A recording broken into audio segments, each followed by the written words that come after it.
All right, so yeah, for people who are watching the stream or the video later, I just told some really good jokes and everyone laughed, but you're not going to get to hear them now.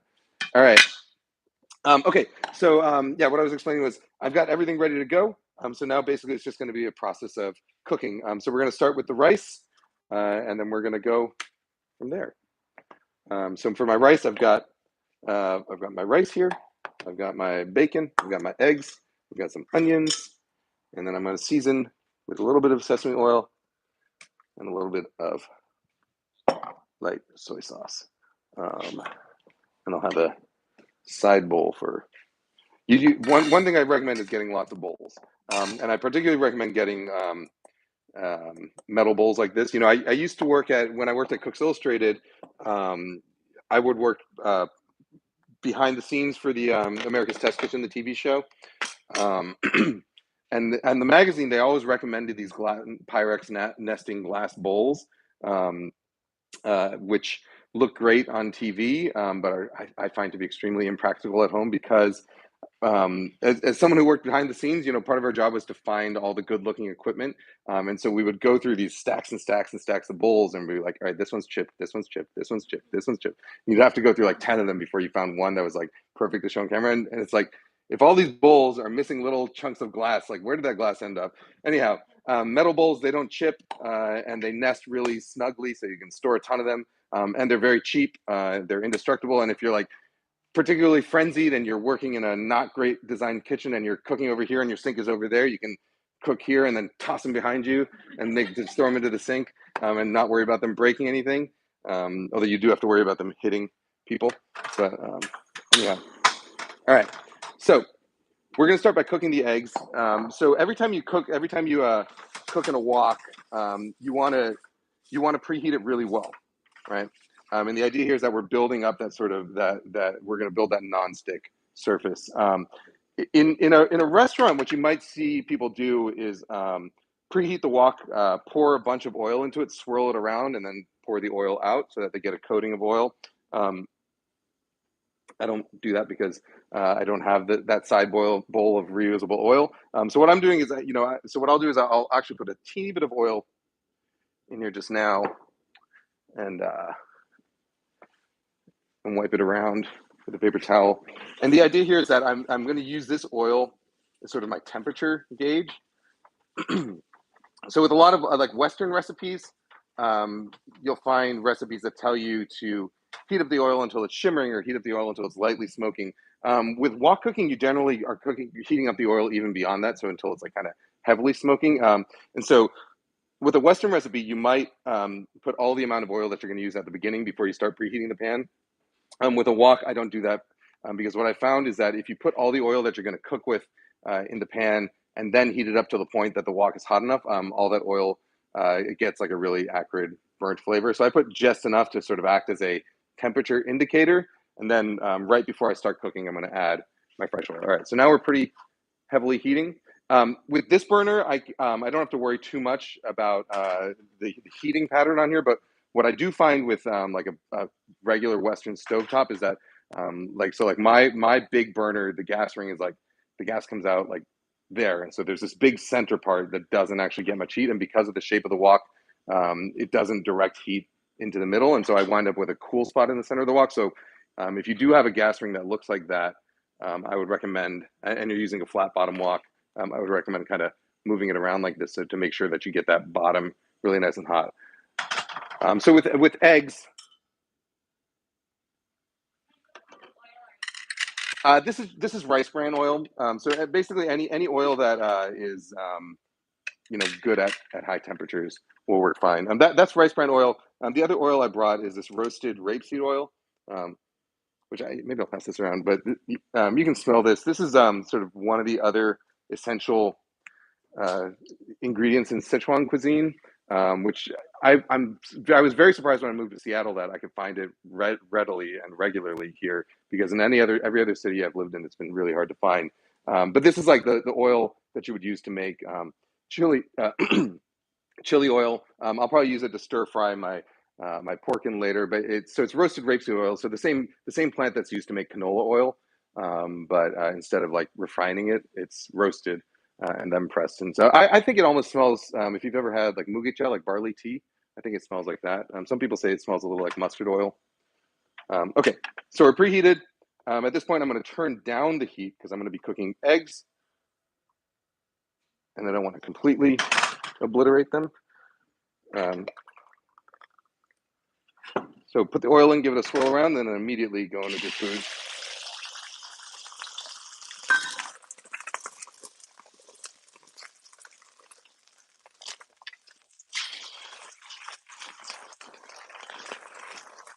So when you preheat properly, you know, a wok should be pretty non-stick like that.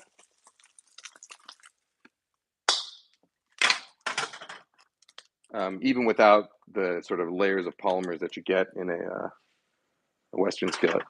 All right, so next I'm gonna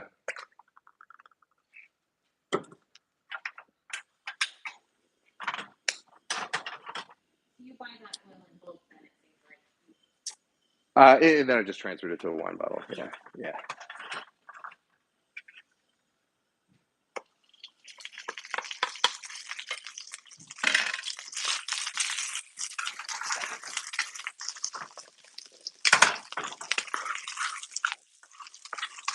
Just gonna let the bacon kind of render and crisp a little bit.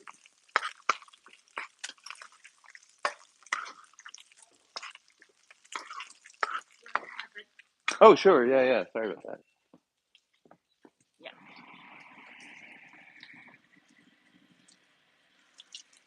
think that hood needs to be cleaned.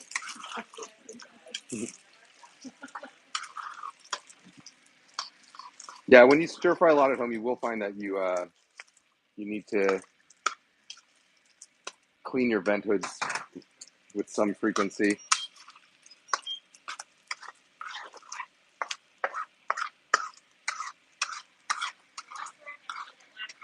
What's that?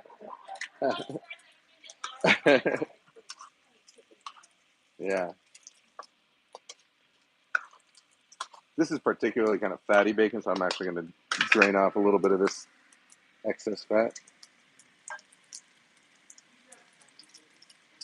Yeah. So it's smoked and cured. It's just the flavors of the cures are different. So this one, so Chinese bacon has like it's cured with cinnamon usually. So I don't know if you can smell that, but it has it's you know, sweet and salty and smoky, and then it usually has like some kinds of warm spices in it.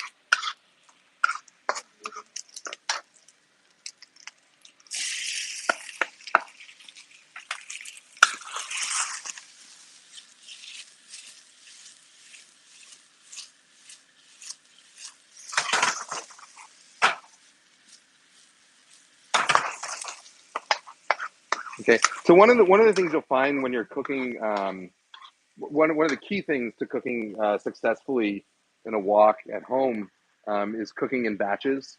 So you're going to find that in pretty much all the dishes I'm cooking, other than the stir-fried greens, I'm going to be cooking things and then putting them into a separate bowl and then recombining everything at the end. Because what you'll find is if you try and do um, everything one after the other, you end up stealing too much heat from the pan, and you can't really you crowd the pan. You don't get that really dry heat that you need.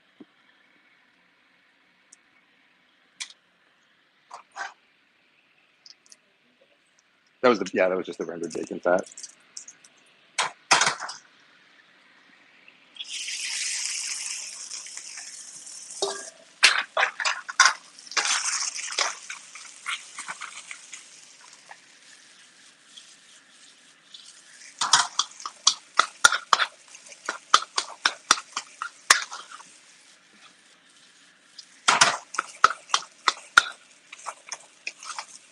This spatula, by the way, is the final prototype of a.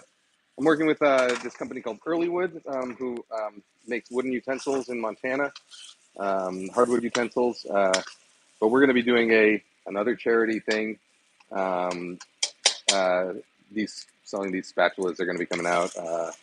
They should be available in like I think in a week. Ready, at least they'll be shippable by the holidays if you're looking for a good half. And they come in like you can get them right-handed or left-handed.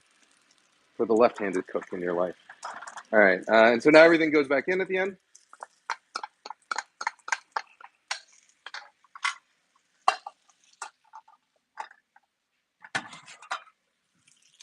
Add my green onions in. And so at this point, I'm just going to kind of break the eggs down into the rice. There are other ways you can add eggs to fried rice. So I just did this way basically to show off how nonstick the wok is. You can start by adding the rice and then kind of clear a space and break the egg into that, or you can break the egg on top of the rice and sort of coat these individual grain. There's different methods that I talk about in the book, and each one just gives you kind of a slightly different uh, end result as far as how the rice and eggs are incorporated. All right, now we're just going to season with salt,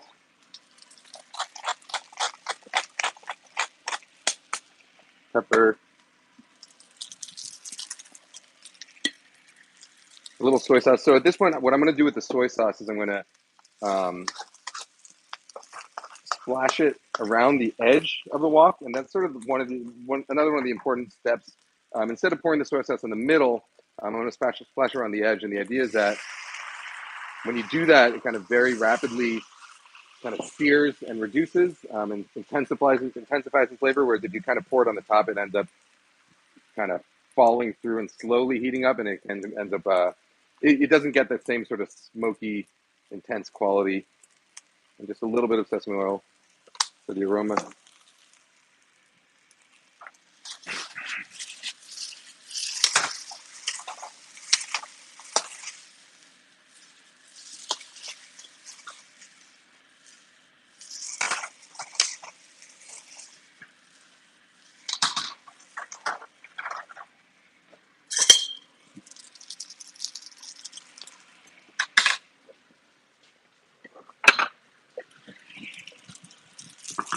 That tastes good.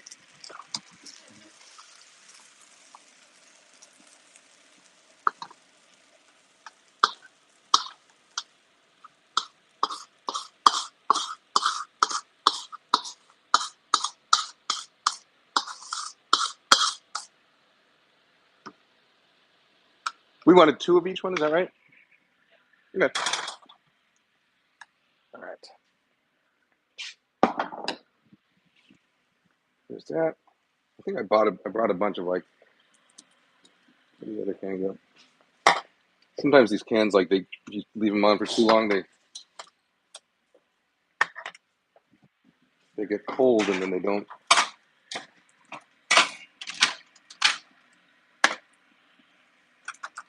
they slow down until you let them kind of get a rest. All right. Say again? How quick? Sorry, one more second. How quickly do I? Oh, the question is how quickly do I go through the cans? So I mean, each one of these running at full blast will probably last, I would say, an hour of total cook. But if you leave them running for like 15 minutes or more at a time, they kind of slow down, and you kind of have to let them get a little bit of a rest before you move to the next one. And so I kind of swap them out, and so this one is, I mean, it's still at least half full. But yeah, I would say at full blast on a 15,000 BTU, probably an hour at a time. Oh,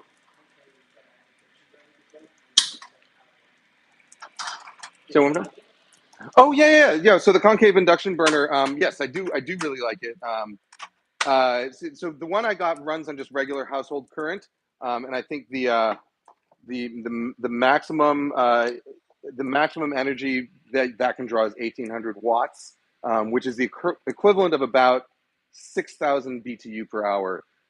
But the thing about induction is that it's 100% efficient, right? So the 6,000 BTU. So when you have 15,000 BTU here, a lot of that is going to heat the room, whereas with 6,000 BTU of induction, all of the energy is going directly into heating the pan because it works by with a magnetic oscillation. So all the energy ends up going into the pan. You're not losing any heat to the air. So even though one of them is much lower in number, the actual amount of heat that you get for cooking is pretty equivalent.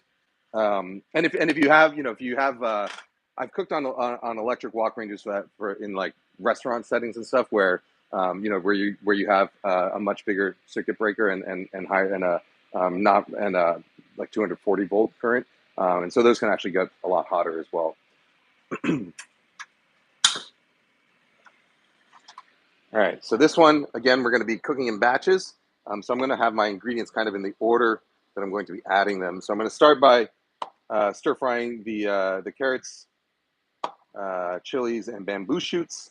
And then after that, I'm going to cook the aromatics and bloom the paste, the dobanjang. And then I'll add my pork back in and everything, and the sauce and everything back together at the very end.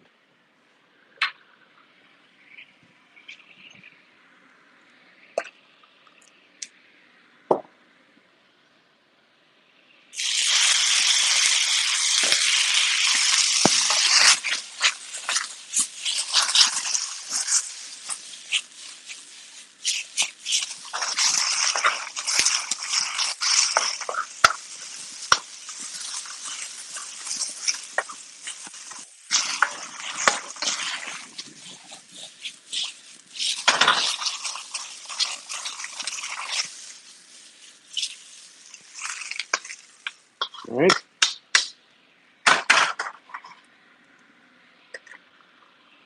And we'll do our aromatics. When I do this, you're going to see the dobanjang. What we're looking for here. Oh, by the way, some of these, depending on the specific brand you get, sometimes you'll find like sort of much coarser pieces of, like you'll find whole beans, and sometimes much coarser pieces of chili. So if it's a very coarse paste, I would put it on your cutting board and kind of chop it up until it's finer. This one is pretty fine, so we don't need it. But what I'm looking for here, in the same way that you would bloom spices, or like say like a curry, like a Thai curry paste, you would bloom it in oil. What we're looking for here is for most of the moisture to be kind of cooked out of that sauce and for the oil to break out, and you'll start seeing this kind of red oil in there, and that's a sign basically that your spices have the chilies have sort of bloomed in flavor, and that they're starting to fry instead of just steam off, and so they'll get like a kind of roastier, better aroma to them.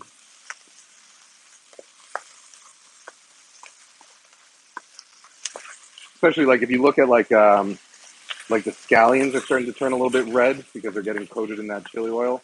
That's basically what we're looking for here.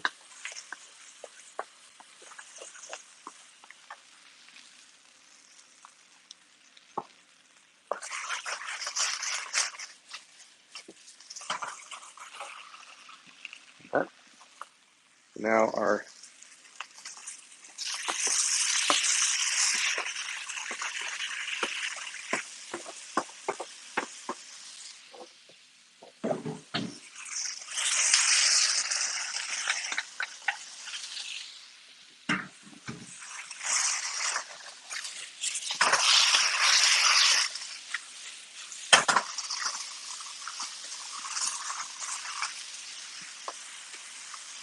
get our vegetables and pork coated in that the chili paste.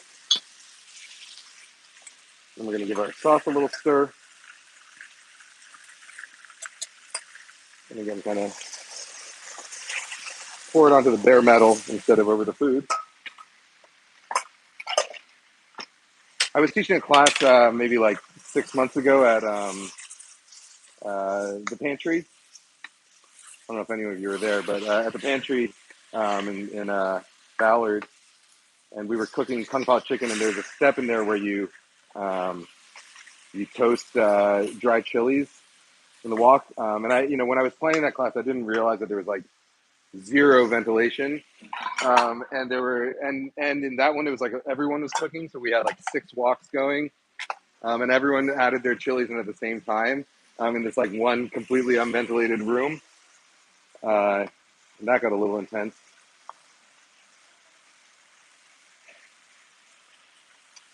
Okay. And so now I'm just going to add just enough slurry to get the sauce to the state where it kind of coats everything, but it's not really sort of gloppy.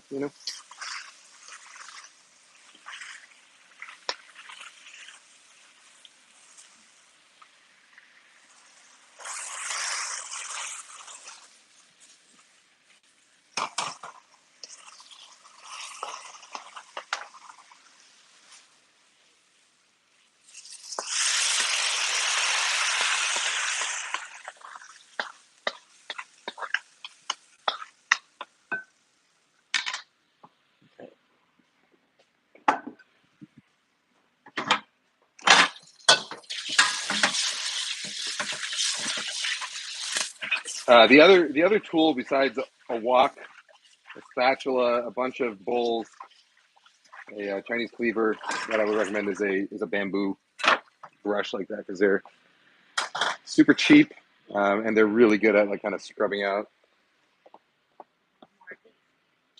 Oh yeah. All right, we're down to our last one now. Yeah. Is it okay if I do just one? Yeah. All right. We're gonna plate it. Oh, okay, okay. Oh, I forgot to add the. No.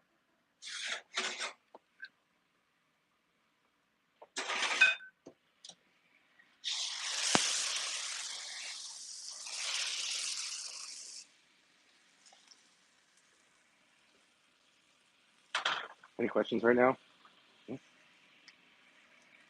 No.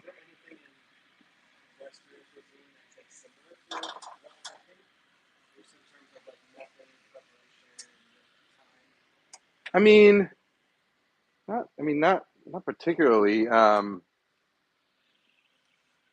I mean, I suppose like I mean, sautéing is the sort of the closest you get to that, but you generally don't deal with temperature. There's a lot of things that happen in a wok that like are almost like forbidden in Western cuisine. Like, so for example, like, um, oh, so I'm going to talk about wok right now. So we're going to try and get some of that wok flavor in here.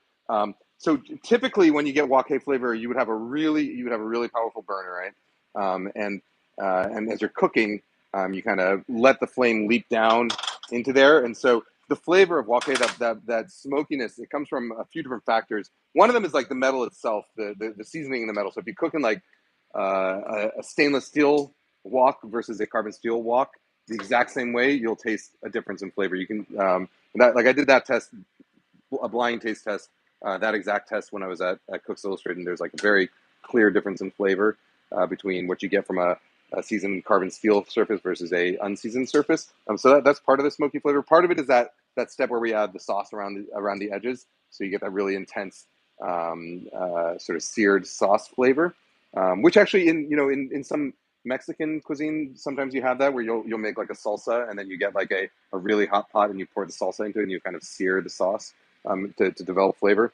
Um, so that's like an example of a Western cuisine that does something similar. And then the most important part of it is that the actual getting the fire in there. And what you're doing is it's the same as like when you're grilling a steak or a burger or something, and some of the fat drips down onto the coals, and you get that burst of flame, and then some of those kind of sooty deposits, all those byproducts of the combustion of the fat gets deposited on the hamburger, and so it gets that kind of deliciously smoky cancer flavor. Um, and so the same thing happens here. Like you're when you're tossing it in the air, you're aerosolizing some little droplets of oil, and then the flame leaps down. And if I had been working, like I've worked in restaurants where if you're searing a steak, or you're tossing greens that you're glazing or something, and the flame like leaps into the pan, like that steak becomes like the dishwasher's dinner, because you don't serve that to a customer, because it gets that flavor that is desirable for some wok cooked dishes, but not desirable at like a French bistro for whatever reason.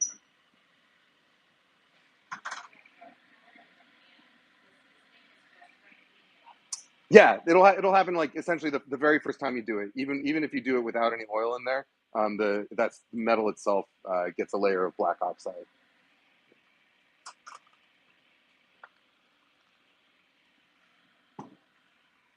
What did I do with our? There we are.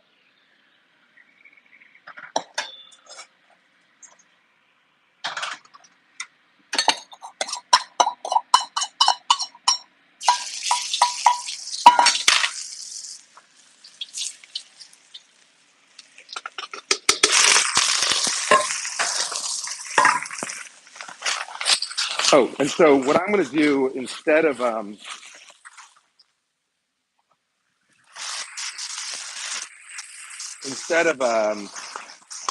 with a flame this small, it's hard to get it to leap in there. And so what I recommend is getting a torch like this. And you can either, so what I'm going to do is I'll just kind of point it in here as I cook, right? And you can see, like, if you look at, like, the front of the flame, you can see, like, little orange sparks. And that's the droplets of oil that are vaporizing. And if you're not comfortable tossing with one hand and doing this, the other thing you can do is just transfer it to stir fry it, transfer it to a tray, and then kind of just point the torch on it like that. And that'll work with noodles. It'll work with vegetables. Um, Whatever it is, you'll get that flavor.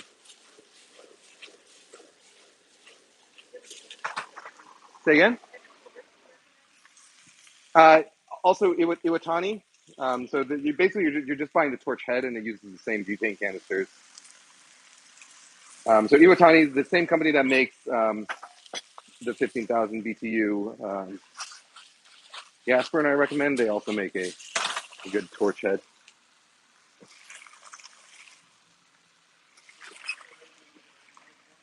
Say again.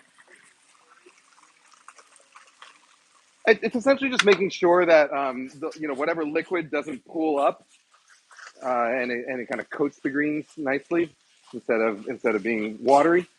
So a very small amount of slurry again on this one, and that was just a little bit of salt and sugar,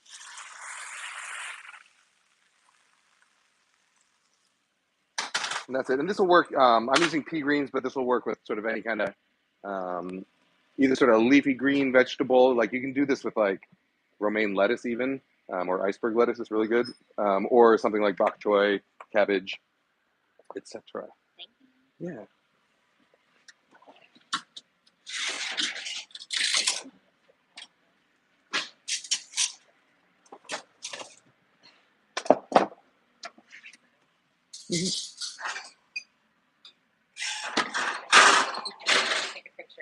What's that? Oh, I'm gonna just put this on one bowl.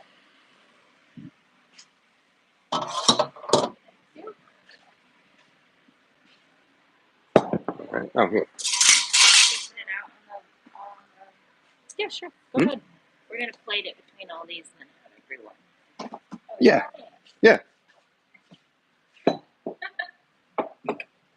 Is that allowed? Yes. Okay. It actually smells amazing. Oh my gosh, I know. That's so good.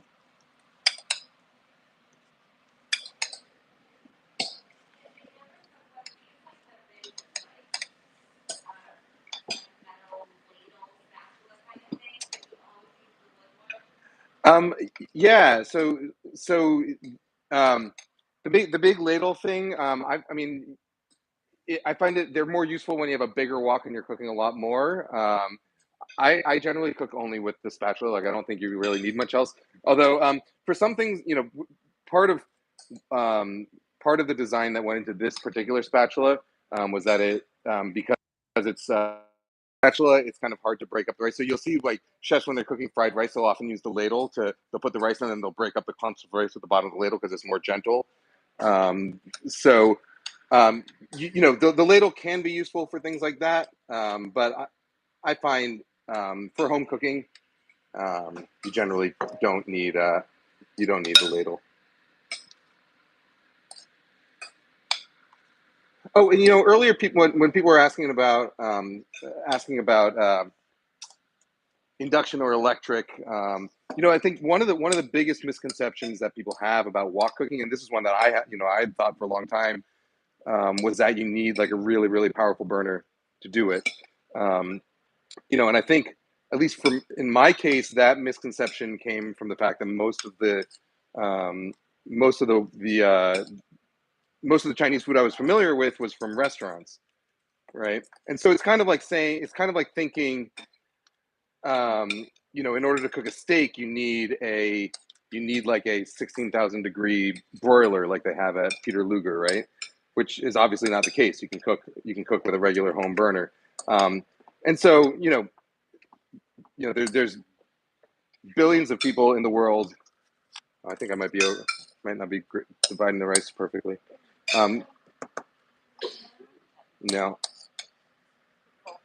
yeah, I'll try and.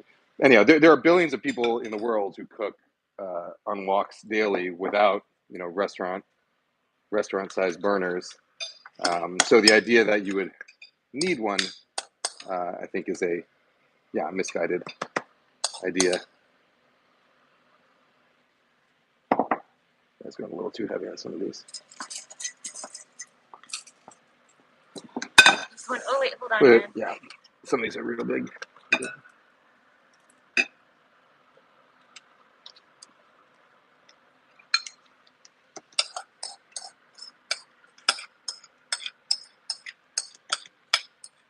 think that's everyone. All right. Some of you might have fried rice for ants. All right. I think that's. Does it taste good? Okay, good. I'm glad it does. Yeah, snow pea shoots. Yeah. So they generally they're available through the like early winter through the winter. Sometimes you can get them year round, oftentimes, but they're generally considered like an early winter through winter green. But yeah, snow pea leaves or pea shoots or fava bean leaves are also really good stir fried. Watercress is really good stir fried like this, as is romaine lettuce. If you buy like when you buy those 3 packs of romaine lettuce and you use one for a salad, and then you're like, what do I do with these 2 heads of romaine lettuce? You can stir fry them, and then suddenly like 2 big heads of lettuce become like 3 bites of hyper intense lettuce. I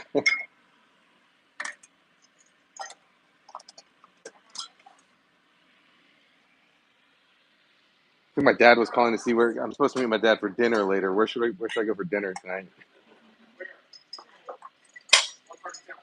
Anyway, I'm here. He's near like Seattle City Center, but wherever. Where would you go?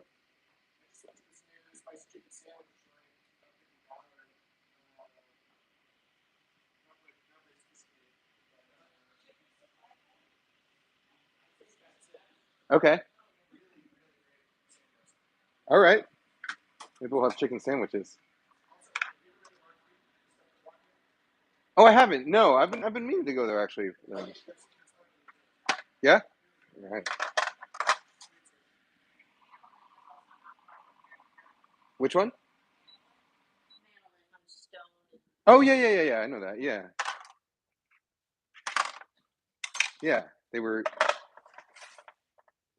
doing bagels. Are they still doing bagels? Okay. Good. Got it. Yeah.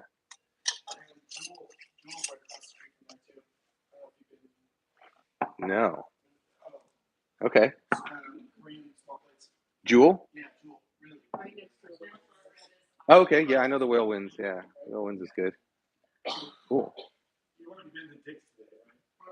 I that was that was today. That was today. Yes, yeah. Sometimes I post old photos, but yes, we um yeah, I picked up my toddler is starting daycare, and so today was like we're kind of easing him into it. Today was his second half day, so he was there for 3 hours in the morning, and he hated it. Um, but then I gave him like a handful of like a fistful of greasy Dick's fries, and he was happy.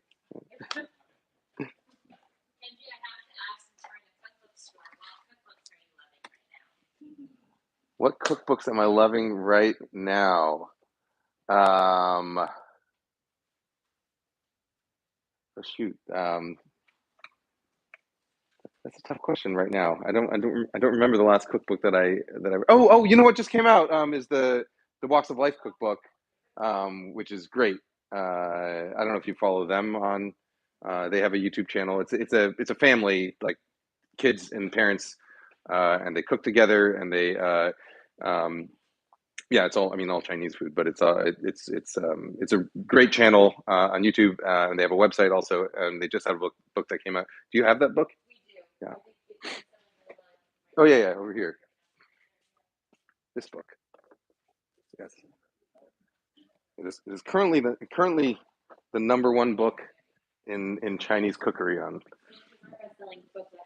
Oh, good. Yeah. What's that?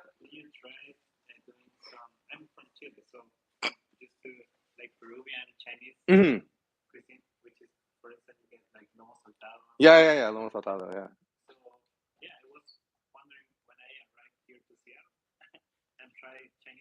Uh-huh.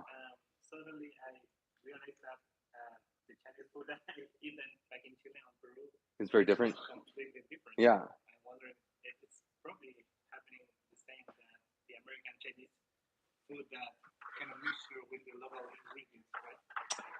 Yeah, well, yeah. I mean, I don't know the full history of Chinese food in Chile, but in the U.S. at least it's a pretty long history. But yeah, but certainly there are dishes that are Chinese American that you wouldn't find in China. So in particular, a lot of dishes where you have like meats that are battered and deep fried and then tossed in like a sweet and sour sauce. Those are like very American. Um, so like yeah, like General Tso's chicken or orange chicken. Orange chicken was invented by the chef at Panda Express, right? And now it's like everywhere. But yeah, there's definitely dishes that are unique to Chinese American cuisine.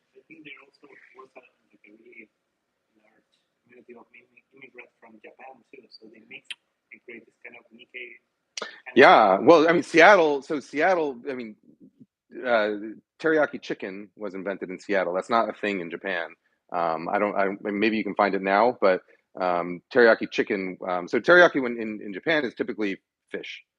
And yeah, so teriyaki chicken was invented in Seattle, and that's why it's like the Seattle inexpensive Seattle food, right? And why there's so many of them. I think Toshio's was the original. Yeah, yeah.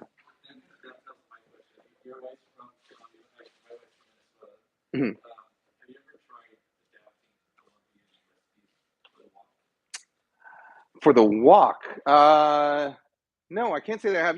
I mean, the only thing that I do in the walk that is Colombian food is fry. I mean, there's a lot of deep fried food in Colombia, and so anytime I'm deep frying anything, I do it in the wok. But no, I don't know what my wife would say if I tried to change. Like when I'm cooking Colombian food at home, it's because my wife wants Colombian food. It's like I think my wife would get upset if I changed it too much. Um, so no. But we do cook a lot of Colombian food at home. Um, yeah, a fermenting cookbook? I don't think I am. There's people who are better at that. I mean, yeah, I try not to. I mean, yeah, I tend to when I'm coming up with a cookbook idea, I want to do something that I'm experienced in and that I think will be useful to other people, and then also, it's like I don't know. I found out when I wrote my first cookbook that writing a cookbook is like starting a business, and you have to like uh, and so like when you come up with a cookbook idea, you have to sell it to your publishers who are like your investors, right? It's like you have to prove to them like, hey, if you invest in this idea, you're going to make this much money, right? And it's all this capitalist nonsense that you have to deal with. But yeah, like a cookbook, I would not try and write a book that I think someone could do a much better job of than I could. You have to kind of I try and differentiate from what's already out there from what I think other people would be able to do better. And there's definitely like a lot of people doing more fermentation than I am. Your interest in doing more children's focused stuff? Yeah, so my next book is I am working on another kid's book that's sort of just slightly food adjacent. It's going to be yeah. I mean, the one I'm working on right now is a sort of a retelling of a Japanese folk story called Momotaro, which is about a boy who was born in a peach. Yeah, exactly. Yeah, but about a boy who was born in a peach and then raised in the Japanese countryside and goes to beat up a bunch of demons who are stealing crops. But the version I'm writing is less like uh, has less beating up in it. Yeah.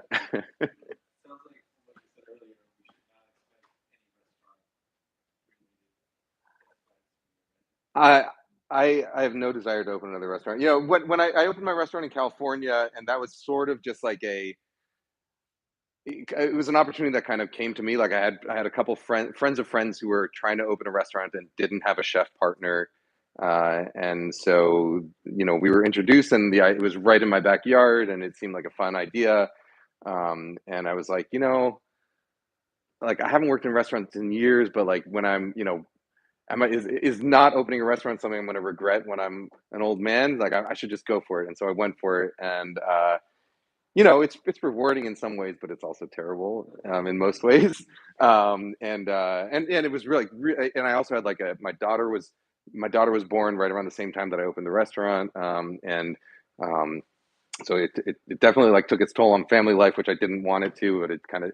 But restaurants like one of those things where they just kind of suck you in. It's like you can't. It's like when it's like opening week and suddenly like the toilet downstairs breaks and there's like sewage water seeping into your basement. It's like I can't just say sorry. Like I'm home with the kid right now. Sorry, like sorry everybody who came in. Like sorry, it's one of those things like you either do it or you don't. And so um, I would yeah I don't regret doing it, but it's also not something I'd want to do again.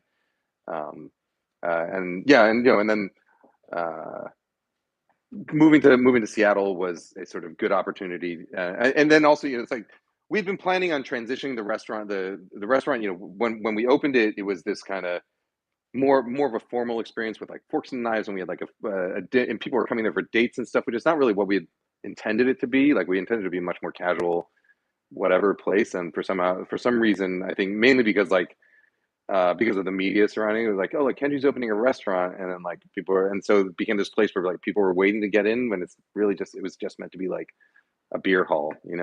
And so when the pandemic started, and we completely shut down, and we were at the time we were just using the restaurant to make meals for um, healthcare workers and for the staff and their families. And so we sort of thought to ourselves like, all right, now is the opportunity to make it what we actually intended it to be in the first place. And so the restaurant kind of went through a big overhaul then, both sort of branding and menu wise and everything. And so I thought like, all right, like once I get all that set, that's a good opportunity for me to, and then I'm moving to Seattle. So like now I can say, all right, guys, like good luck.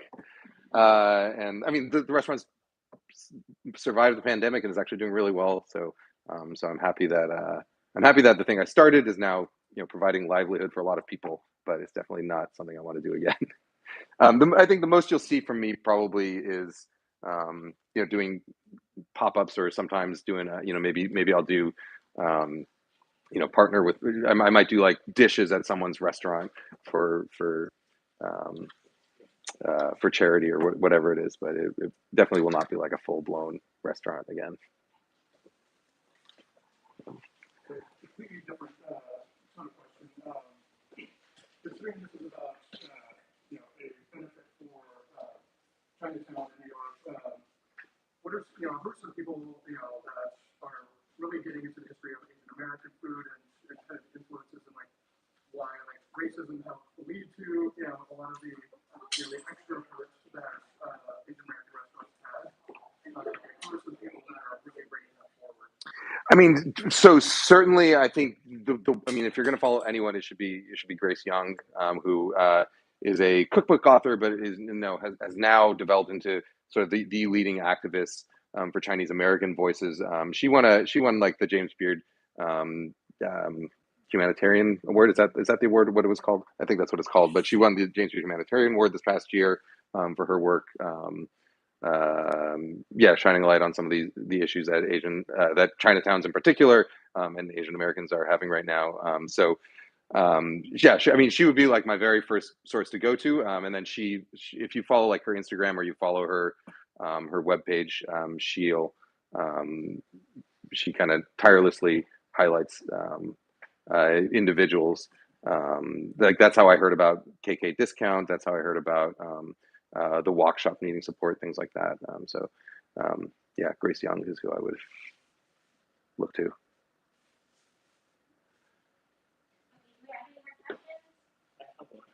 Yeah. Which kind of red pepper do you use for the pickle? Those were just Fresno chilies that I got like at the farmers market earlier this summer. Typically, when you buy like pickled chilies from the store, they're going to be probably like really small red chilies, either Thai birds or the Sichuan heaven facing variety. So they'll be like small, really hot peppers. These ones I just used Fresno's because I had them and they were kind of local from the farmers market. Yeah. All right. Big round of applause for Ken. Thanks. Thank you so much. Yeah, thank you all, and I'll. Are we? I can't remember. Or is there? Are we Yeah, so signing books or anything like that? copies of the walk that are available for purchase, and Kenji will be signing and personalizing them. Yes. Thing over here. Yeah. We'll clear out this corner. We also have signed copies of Food Lab and Pizza Night. We also have copies of Facts of Life as well. But again, if you also coming up tonight. Yeah. If you brought your books, feel free to. I will sign them on the drop Oh, with you as well. Because I know thank a lot of you you. probably already have it. So. And the store is also generally open. So yeah. Thanks everyone.